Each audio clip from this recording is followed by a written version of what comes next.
Hey guys, welcome back to Wrestle News 365. I hope everyone is doing very well, staying safe, staying indoors, and ultimately enjoying your WrestleMania week. Yes, even though it doesn't feel like it, it's WrestleMania week indeed. So today we're going to talk a little bit about the hacker, if you want to call him that, on Friday Night Smackdown, or her that, I suppose, on Friday Night Smackdown.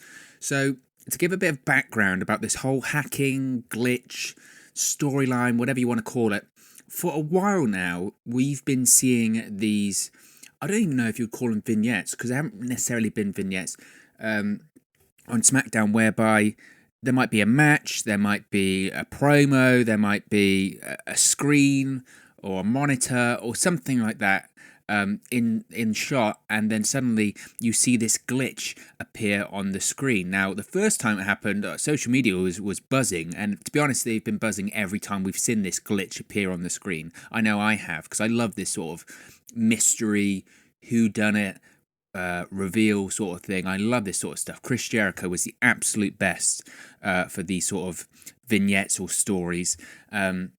So this glitch would come on the screen, and it would be slowly showing this symbol with lights and a sort of message behind it, or an envelope behind it.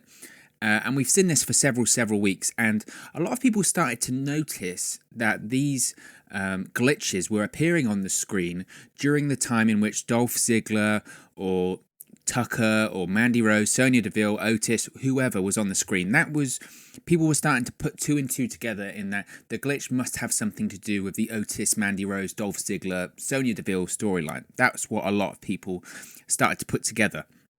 So we've seen the glitches for months and months now. And then last night we saw almost an updated version of the glitch. Tucker Knight from Heavy Machinery is getting ready for his match with Dolph Ziggler. He appears on the screen, and then the glitch appears, but this time there is writing that everyone can read easily, and it says, "The truth will be told." So you're thinking, okay, the truth is going to be told. This glitch is developing. We're getting the next phase of this storyline. And then later on in the night, you'd have Tucker Knight go up against Dolph Ziggler in the match. Otis would come to ringside after Dolph Ziggler would hit the zigzag on Tucker Knight onto some steel steps, laying him out. The referee throws out the match, brings out Otis to chase off Dolph Ziggler.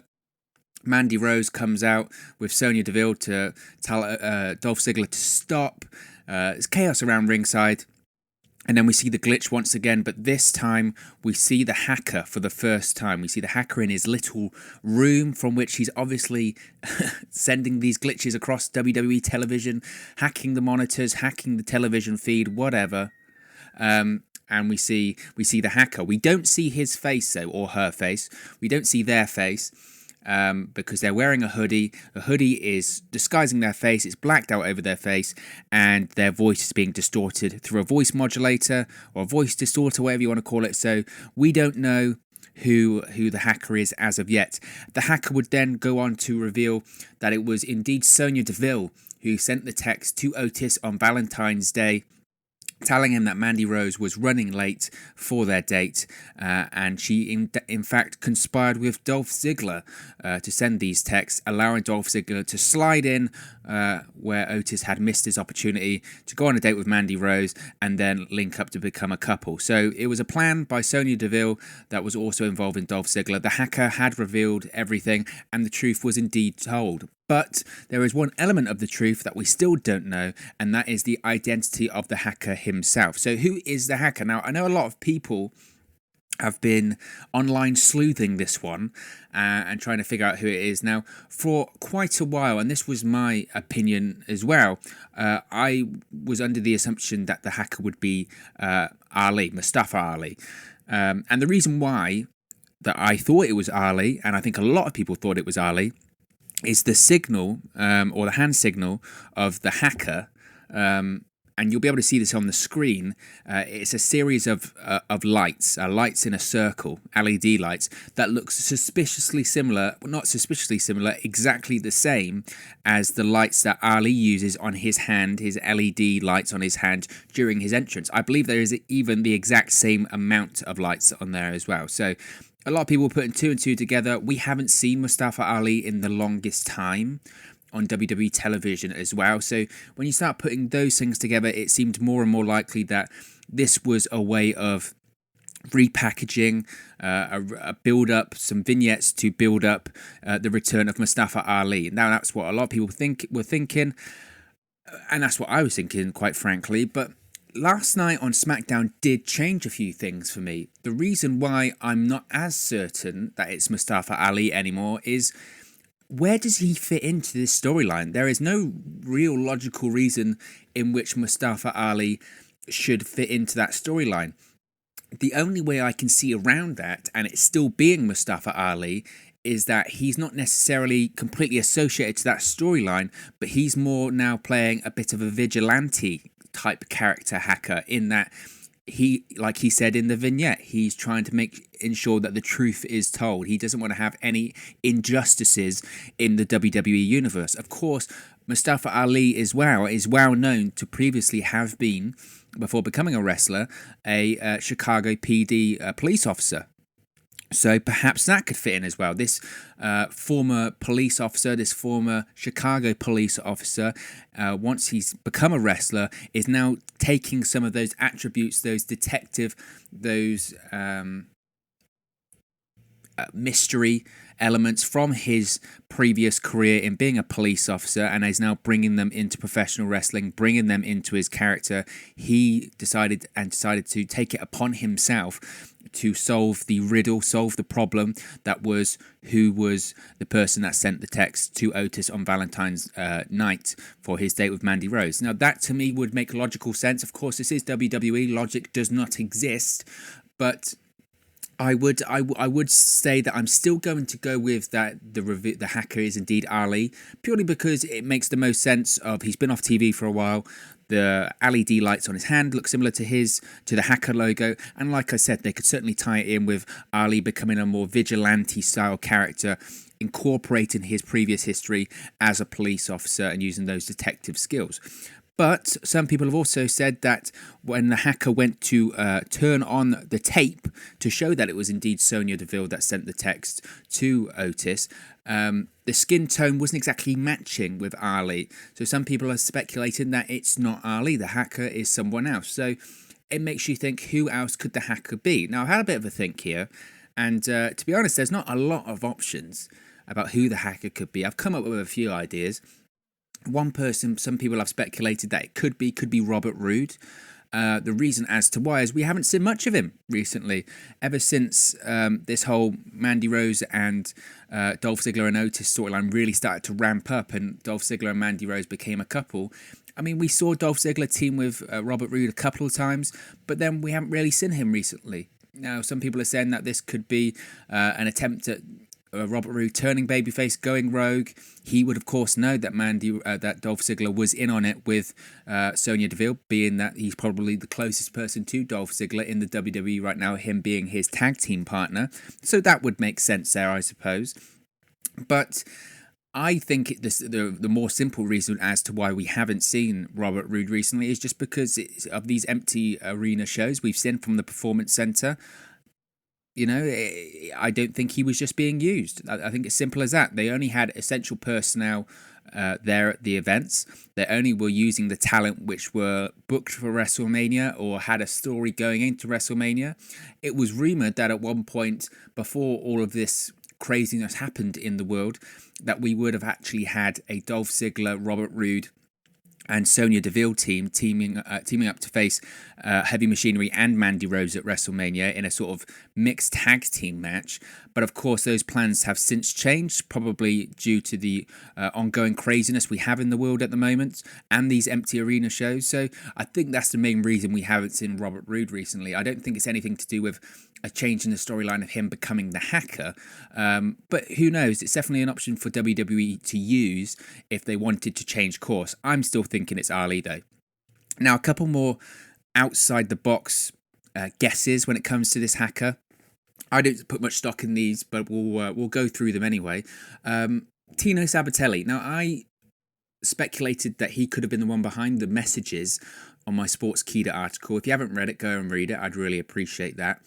The reason that I said that it could potentially be him is obviously he has a legitimate real life history with Mandy Rose. I don't know if they're still together, if they're still a couple in real life, but at one period of time they were a well-known couple in the wrestling world. They attended a couple of Hall of Fames together. I think even before this Mandy Rose and Otis storyline started on TV, Otis would always send messages to Mandy Rose on social media and all of that stuff. And she even commented in an interview that Otis was getting jealous of Tino Sabbatelli, a bit tongue-in-cheek, of course. It was only a joke, but it was certainly something that WWE could do if they wanted to incorporate a bit more real life into this storyline, that maybe they play up the fact that, Mandy Rose and Tino Sabbatelli have now split up and they're no longer together. Tino Sabbatelli has gone off the rails and now has turned to a hacker because he wants to expose people trying to wrong Mandy Rose. I don't know. Maybe that's a bit off the wall. Another factor you have to consider when it comes to if Tino Sabbatelli could be involved in any of this or this storyline is that he is currently out injured at the moment and has been out injured for a while. He had surgery. I believe he had a torn pec, and I don't know if he's had a recurrence of that or another injury whilst he was working on his comeback. I know that WWE officials are hoping that he will indeed return soon to NXT. Would it be too soon to be incorporating him in quite major main roster storylines so soon upon his return and so soon off an injury? It probably it would be too soon. And like I said, the connection from him to this storyline is quite frail at best, and it's reaching at best. But if WWE wanted to swerve us, which we know they have tried to do in the past, hey, it's an option that they could have. There's nothing wrong with having options when it comes to creative storylines, especially a storyline like this, whereby a lot of the best thing about these kind of storylines is the classic wrestling whodunit, isn't it? That's what's so great about this. It gets people talking. You know, for so many weeks, people have been saying, who sent the messages? Who sent the messages? Who sent the messages? I wrote an article about who sent the messages. But now it hasn't stopped. We know who has sent the messages. It was Sonya Deville conspiring with Dolph Ziggler. But there's still an element of mystery that we still don't know. This storyline is layered, which I really appreciate. I appreciate good storytelling. I appreciate layered storytelling and something sequential that actually follows on to the next mystery. So the next mystery now is who is the hacker. We know the answer to the mystery of who sent the messages, but we now want to know who is the hacker. So for me, that's good storytelling. It's storytelling that I'm enjoying. A couple of other ones that just made me laugh, to be honest, in the speculating about who potentially could be the hacker. Some people were saying CM Punk. Now, there are so many reasons that I could go into as to why it isn't CM Punk. I think some people's logic was that the skin tone was a fair skin tone, and CM Punk wears a hoodie. Yeah. That was that was the logic that some people were speculating that CM Punk could be the hacker. I can categorically tell you now, there is no way CM Punk is the hacker in the storyline. Again, so many reasons off the top of my head. One, Vince McMahon and Triple H hate him. Two, if CM Punk is coming back, he said that he would come back for a serious amount of money. Do you really, really think that CM Punk would come back to be a hacker in a Otis, Dolph Ziggler and Mandy Rose love triangle storyline?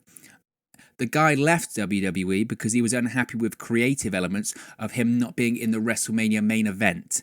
I think if CM Punk does return, if he does return ever to the WWE fold one day, I think it might be to do something a bit more substantive than get involved in a hacking romance storyline between Otis, who is the Shrek in this storyline, Mandy Rose, who is the Fiona, and Dolph Ziggler, who is the Lord Farquaad. I don't think that's going to happen. And there are a million other reasons as to why he won't return anytime soon. Along with the fact that, obviously, he was in a lawsuit with WWE 18 months ago. And I know people will say, well, that's finished now and all of this sort of stuff. He's with WWE backstage. He ain't coming back for this storyline. Enough said. Done.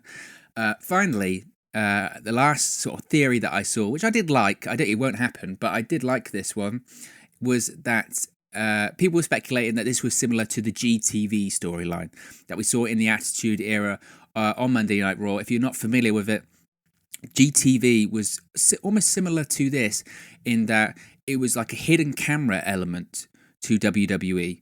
And these hidden cameras would be all over the Raw arena and in hotel rooms, and they would expose people in less than flattering circumstances. So they expose like Mark Henry with Mae Young. They expose Eddie Guerrero cheating on China with some of the Godfather's playmates. Yeah, and it would basically expose embarrassing elements. And for the longest time, people speculated who was behind GTV. Well, we never found out. The angle was just dropped, and we never heard anything about it again. Now, it's been speculated, and I think it's actually been confirmed, that the person behind GTV, the reveal was intended to be Goldust. Of course, the G in GTV, Goldust TV. It makes sense. It's off the wall. It was kooky. That all lines up with the Goldust character. Now, of course, this isn't going to be Goldust. Dustin Rhodes is with AEW. He's a coach there. He's a producer there. He's a wrestler there. Of course, he is the older brother of Cody Rhodes, who is an executive vice president of All Elite Wrestling. He's heavily involved there, and he's very, very happy there. And he's spoken about how happy he is there at All Elite Wrestling. So it's not Dustin Rhodes or anything like that. But some people have speculated if WWE really wanted to throw a curveball, they could reveal this to be the person behind GTV. So some people have speculated, now bear with me, that the G in GTV could be Gargano, and it's Johnny Gargano TV. There is some logical issues here in that I think Johnny Gargano, when the initial GTV was going on, may have been about 7 or 8 years old. Maybe he's just got a fondness for technology and an expertise in technology that we really don't know. But who knows? It would certainly get a lot of people talking, wouldn't it? I don't think that's the case. Again, like with the CM Punk situation, if and when Johnny Gargano does go to a Raw or a Smackdown, I'd certainly like to see him involved in something a bit more substantial than a Mandy Rose, Dolph Ziggler, Otis storyline, or have a better gimmick than a hacker gimmick. My money's still on Mustafa Ali to be the person behind the mask or the person behind the hoodie. I think people were reading too much into the skin tone element of his hand. I think it makes the most sense. He's been off TV. The logo is a spitting image of the hacker logo. And like I said, with this new detective, police, vigilante element to his character, I think that could really work. I think that's something that he could really sink his teeth into. And look, we know that sometimes in WWE you can't just be yourself. You need to have a character. You need to have a gimmick. Some people have questioned Mustafa Ali. Does he have the character to get over? Does he have the mic skills to fully get over and get into that opportunity? There's no doubt in my mind that he can work. He can work tremendously. He's had great matches. And ever since moving to SmackDown, he's had phenomenal matches ever since he moved from 205 Live. Some people actually forget that, of course, the whole Kofi Mania rise last year that went into Kofi Kingston winning the WWE Championship all started from when Mustafa Ali was expected to get that big push heading into Elimination Chamber. It was expected that he was going to be facing Daniel Bryan. He was going to be the guy in that spot in the initial gauntlet match that was going to go for nearly an hour. He was the guy that was going to nearly beat Daniel Bryan at Elimination Chamber. And then who knows what would have happened at WrestleMania. I believe the plan was to have Kevin Owens versus Daniel Bryan at WrestleMania. But with Mustafa Ali out of the picture, Kofi Kingston came in and we witnessed the rise of Kofi Mania and one of the greatest moments in WWE and WrestleMania history. So Mustafa Ali certainly does have his fans in high places when it comes to the WWE. So I'm interested to see if this character could truly take him to the next level. I think potentially it could. I just hope it doesn't get too hokey. It's got the potential to get too gimmicky. But hey, we've seen worse gimmicks. We've seen more hokier gimmicks work, and who knows? So I'm excited to see where they go with it. I love a traditional wrestling whodunit and mystery. Like I said, I've been so invested in the Otis, Mandy Rose, and Dolph Ziggler storyline. I think it's tremendous, and I think there's still a lot more to come from it. I don't think we're completely done yet. And like I said, the whole glitch storyline, I love it. I love that sort of stuff. I mentioned at the top of the video that Chris Jericho was the best for these kind of hypes, returns, mysteries. Of course, you had the Code, didn't you, in 2007? He was the man behind the Code, and you would see these things appear on Raw They started off very, very subtle, and then they would turn into full-blown vignettes, and you didn't know who they were. People spent hours and hours of time online trying to hack the code, and then it was revealed to be Chris Jericho. I love those kind of vignettes that they start off subtle, but they get people talking. It's like the Easter eggs in the Marvel films. It's the same thing. You have to watch it back over and over and over again to see things that you miss the first 2 or 3 times, and it keeps you focused on the product, and it keeps your eyes out, aware for what's next. And then he did it again, of course, in 2012. When he did his return in 2012, Chris Jericho, he did the same thing. They didn't start off as full-blown vignettes at the start. They started off whereby it would say like, oh, WWE is trending #1 worldwide on Twitter, and then that would quickly change into like a YouTube link. And if you went to the YouTube link, you would find a video that was this cryptic video of a girl sitting in a classroom with a boy and talking in a creepy voice and having these weird deserted playgrounds. It was just fascinating, a really compelling storytelling. And then, like I said, the vignettes suddenly turned into full-blown vignettes, and they were less and less subtle. And then they became, obviously, the return of Chris Jericho. So I think this is a similar kind of thing, a similar kind of return, a similar kind of build-up to the reveal of who the hacker could be. And I think that hacker is ultimately going to be revealed as Mustafa Ali. But I could be wrong. Like I said, we've gone through a couple of other people that it could be in there. But obviously, it's not just about my opinion. Who do you think the hacker is? Do you think it's Mustafa Ali? Do you think it's Robert Roode? It's someone else. Tino Sabbatelli, CM Punk, Johnny Gargano. Let me know in the comments section below. Thank you very much for watching, listening, streaming, or however you've come across this video today, and I'll speak for you again very, very soon. Hey guys, thank you for watching, listening, streaming, or however you come across this video today. Be sure to click on the video on the right there to watch our next video, or click the bottom there to subscribe, or the bottom right hand corner. Thank you very much, and I'll speak to you again very soon.